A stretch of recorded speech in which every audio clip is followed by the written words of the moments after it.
Everyone, Pam Gregory, astrologer. I'm going to be speaking to you today about the first half of October and the full moon that we have in Aries on the 13th.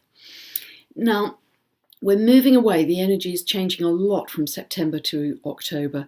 We're moving away from this big pink bubble of optimism that we've had running for most of the year, the square between Jupiter in Sagittarius, Neptune in Pisces. And that has given us a lot of creative inspiration, spiritual inspiration to imagine bigger and better possibilities. At times it can produce confusion because Neptune is related to confusion and Jupiter expands whatever it touches. So, and particularly we may have experienced confusion around legal events, legal developments, and certainly that's been true in the UK, and I believe it's true elsewhere too. That is now moving away. The last exact square was on the 21st of September, and by the end of October this is really beginning to dissolve. And that means that we could start to see increased clarity, particularly around constitutional subjects, issues, and also legal issues. So gradually we may get more clarity, but we will start to have a sense of reality checks, hard, cold facts that we're experiencing. There's quite a feeling of momentum as well as we move through October. Jupiter is now moving direct as of August, Saturn is moving direct as of the 18th of September, and Pluto will be moving direct on the 3rd.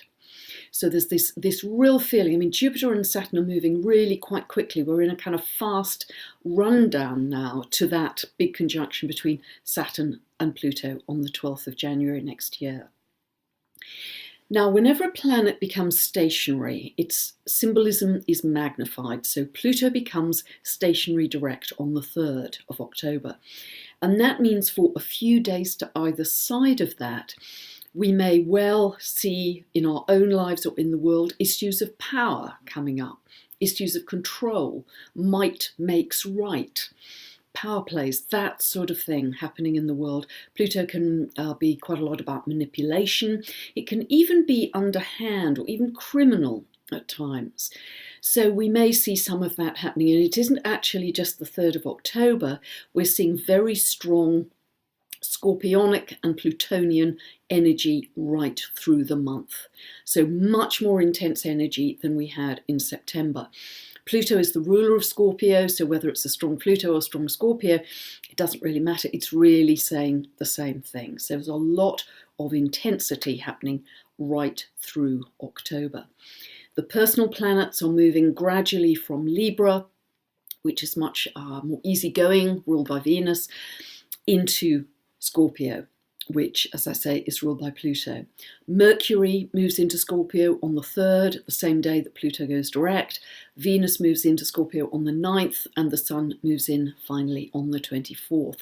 So we're just going to start to, probably all of us, feel and think more deeply, more intensely. We might be pulled towards esoteric subjects, mysterious subjects, even astrology, very profound subject. We're pulled deeply into those areas of interest. Inevitably, this may also affect relationships because of these very intense feelings as well. So issues of control, as I say, may come up strongly, and I'll talk a little more about that in a moment. But I just want to say I'd like you to really be very aware of where Capricorn, the sign of Capricorn, is falling in your chart. If you don't know where this is falling in your chart, you can download a free birth chart from my website, and then if you click on this link above, you can go to my store and buy a 2-part tutorial video series that people are getting so much out of, because this will explain to you very, very simply from a zero start how to find these areas in your chart, all these points I talk about in every update, and what it means for you. It will give you much more meaning for every time I do these updates. So we're getting a build-up of planets in Capricorn. We've got Saturn and Pluto there already. Jupiter moves into Capricorn in December of this year, and then Mars moves into Capricorn next February. So this real bunching up of very strong planetary activity in Capricorn. So start to observe what is happening in that area of life, that house area in your birth chart for you, because that will unfold more and more fully as we get into 2020. Now, this is really an excellent time. The rest of this year as we run into 2020 is really an excellent time to start to redefine yourself, to build some new foundations for who you want to become. Saturn moving direct particularly does that. Saturn is about hard work, Saturn is about responsibility. So can you accept responsibility for where you've got to in life thus far? Can you accept that and say, yeah, I take my share of responsibility in getting to this point? But can you also start to, as I say, think about a future you and start to create a future you so you are more defined by your future than you are by your past? Try and let the past go. Just imagine, however traumatic or challenging, difficult it's been, try as far as you're able to let it go. Imagine it's almost a dream, because reality is actually much more malleable and plastic than we think it is. We think it's kind of very fixed and tangible, and it isn't. So the more we can see it as dreamlike, the more this will help us. But try and set new intentions for who you want to become. What kind of work do you want to do? Do you want to change your state of being? What kind of day-to-day activity are you going to have? In as much detail as possible, set those intentions in the present tense and step into that future you now. Don't keep thinking it's going to happen in the future. You can keep pushing it away. Step into that now. Do you want to be a best-selling author? Do you want to be an award-winning athlete? Whatever. Do you want to be a much admired and respected teacher? Whatever it is, step into that now, and not in terms of faking it till you make it, but in terms of actually living it from that state of being right now. The more you can pull that future towards you. So, as I say, super excellent opportunity to build those foundations before we get into 2020. Okay, so the full moon is in Aries on the 13th.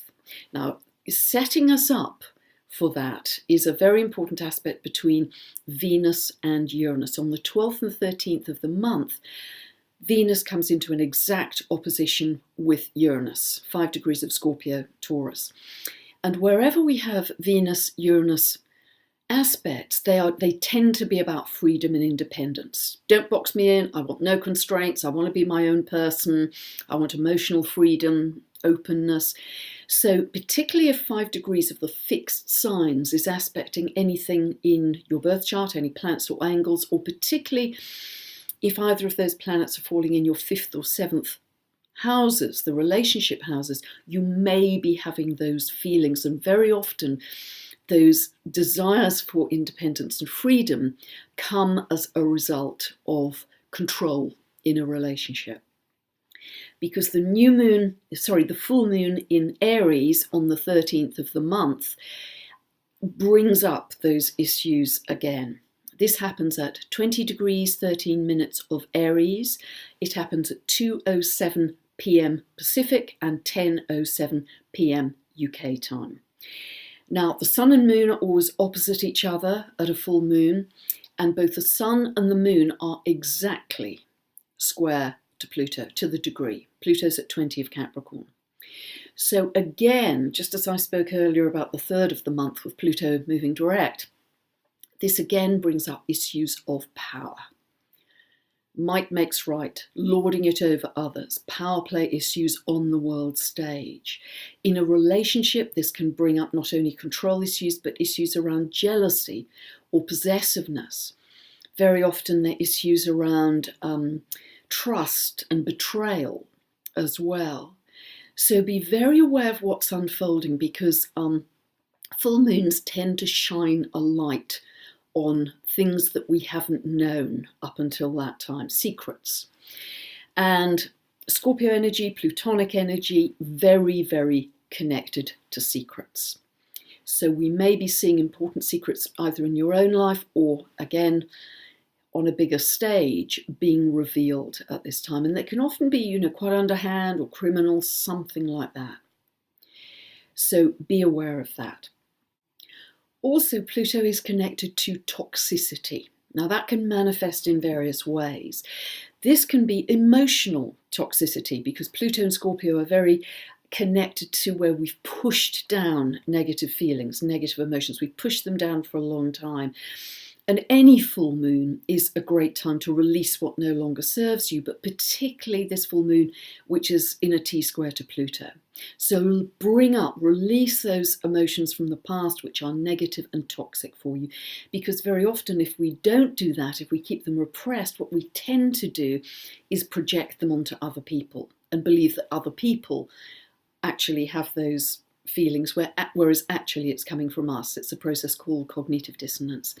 So let that go.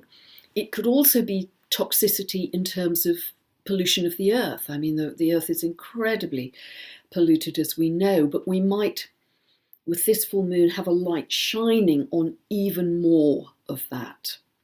And I say that because Jupiter at this full moon is tightly conjunct Ceres, the goddess of agriculture and natural resources. They are both quite tightly trine to the moon, at 20 of Aries. So we may have a sense of, again, more truth being revealed, or the scale of pollution and toxicity being revealed. And we might want to take action in a bigger way on that. And heaven knows we need to do that. Now, the taking action side is very, very positive here because we have 5 planets in cardinal signs. And if we add in the asteroids or dwarf planets of Aries and Chiron, that's 7. 7 planetary bodies, if you like, in cardinal signs. Now, cardinality is about dynamism. It's quite yang energy. It's about taking action. It's being initiatory. So it is terrific for setting goals and achieving them.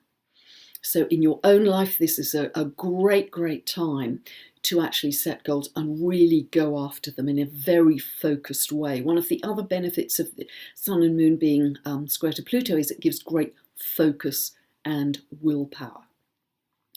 So it's an interesting mix here because although this is a full moon, and therefore it's the peak of the moon cycle, see where 20 of Aries falls in your chart, is there some closure, completion, culmination happening in that area of life for you, something you're earning the fruits of your labour. That can often be the effect of a full moon.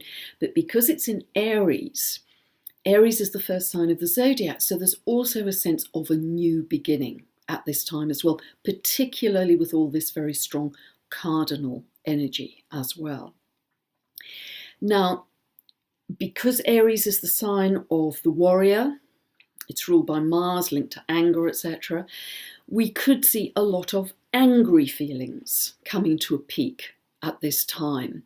It's very interesting here at the full moon that the moon is very closely conjunct to Eris, goddess of discord, 23 of Aries, and they are both square to Pluto, as I say. So Aries is where we as the people feel we haven't been heard, we've been disregarded, we've been slighted, and we rise up from the streets to protest, but we meet top-down authority.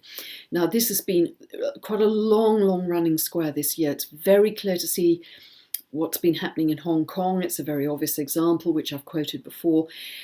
This is October. This is Brexit month for us in the UK. And I know that there are many big marches, big protests planned for the weekend of this full moon, of people feeling very strongly one way or another about Brexit. The country is really polarised, it's really split. Feelings are running very high, as they always do at a full moon, but they tend to be quite angry feelings. So I think we're going to see a lot of action on UK streets too. And if you're interested in Brexit, I go into much more detail in my monthly newsletters, into detail which I simply couldn't do in the videos on various subjects which are topical.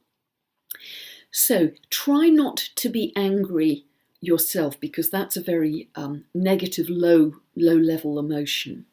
Try to almost become a spiritual warrior, because Aries is related to courage, it's related to bravery, it's related to the ability to go solo and be a pioneer. But rather than just getting angry about something and pouring energy into what you don't want, try and work energetically, which is very efficient and really very powerful. So you set an intention for what you want to occur in the world. You imagine that's already happened, that you're already living that reality, and you visualize how that is unfolding for you. Look at the work of Lynn McTaggart, who is superb at this. Read her book, The Intention Experiment, because she has many very detailed experiments, all properly conducted scientifically with control models, etc., of how she has changed circumstances in the world by people meditating and focusing, for instance, on reducing violence in the Middle East, that kind of thing. And it's really remarkable how effective that is. So if you think all this is kind of wishy-washy, pie in the sky, and how could you possibly use thinking and feeling to bring about those effects, that is absolutely how reality works. And we're then working very positively to bring about the result we want, rather than indulging in negative emotions. But as I say, there may be many people around you on the streets who are getting pretty heated about various big issues in the world. So this is going to be a very dynamic, a very fast moving month. You'll feel, as I say, things speeding up in your own life, particularly focus on where Capricorn is falling in your chart.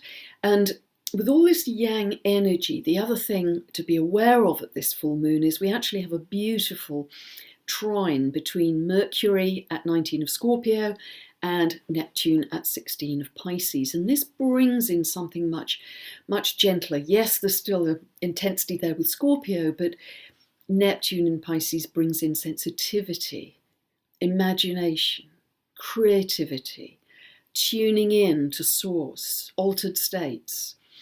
It also is very connected to compassion. And if we take the long-running North Node in Cancer, together with this aspect, Neptune, Mercury, Neptune in Pisces, there's this soft underbelly of compassion and caring for those who are less well off in society, a feeling we want to protect, feeling we want to nurture. So that's a very important part of our spiritual evolution at this time. So rather than just always feeling we're struggling with our own circumstances, see if we can also pour some love in the direction of those who are struggling more than we are. And part of this new paradigm as well, I profoundly believe, is a shift from the head to the heart. So try day to day to spend time out of the head into the heart. Breathe in and out through the heart. Feel you have light pouring, sparkly white diamond light pouring into your heart, which energizes and expands your heart. And that's the foundation from where you live, rather than just our intellect. Now, I just feel that very deeply. We are moving into a heart-based paradigm. So I hope all of that's been helpful for you. We're entering a month of speediness, dynamism, and intensity for sure. There's going to be a lot happening in these few weeks running into the big beginning of 2020. I'll talk more about the details of 2020 as we get closer to it. Just want to also say that I've recently filmed some new teaching videos. These are not for complete beginners. They're very concentrated 2.25 hours of teaching, looking at natal chart analysis. These videos are not exhaustive in terms of natal chart analysis. It's a huge topic and it takes a long time to really learn how to do that well. But what these videos will give you, I think, are some quite unusual insights, that things I've observed over many years that you may not get this information elsewhere. So insights into how you start to really synthesize information when you feel overwhelmed in your own chart or looking at other people's, and how you can start to find some shortcuts and ways in to make the process much simpler. So if you're interested in getting those, if you click on the link below in the description where I talk about those, please go ahead. If you'd like more information about my books, my other teaching videos, my ever so long monthly newsletter, just check out my website, pamgregory.com, and I hope you have a wonderful upcoming full moon in Aries on the 13th of the month. Thanks for listening. Bye for now.